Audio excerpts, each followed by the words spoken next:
If you are licensed to have a bear in Florida, many people do not realize that owner is not required to have liability insurance. One woman learned that the hard way, nearly losing her arm and her life. ABC Action News reporter Michael Paluska shows us why 4 years later she is still fighting for change.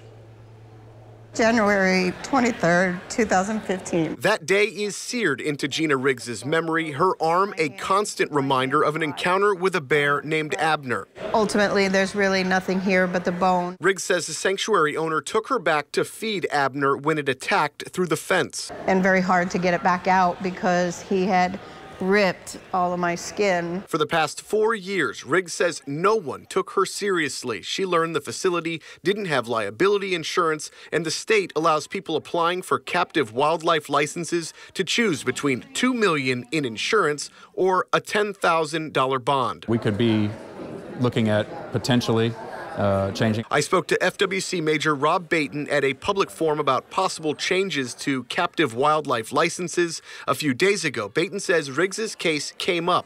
It's one issue they are trying to get ahead of as more and more people are applying for licenses to house bears, venomous snakes like cobras, and other animals. 2014 through 2017, we averaged about 20 bites or injuries a year. And then last year it almost doubled. I want to be here to say I've never had a bite at any of my shows. Sabrina Clark is an animal handler for Extreme Exotics in Jacksonville. She worries how cases like Riggs could impact her livelihood. A few bad eggs are always what ruins it for everyone. No problem with insurance being required.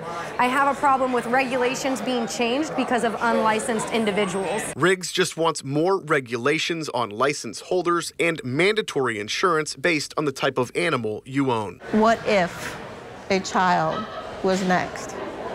It could have been 100% worse. In Tampa, Michael Paluska, ABC Action News.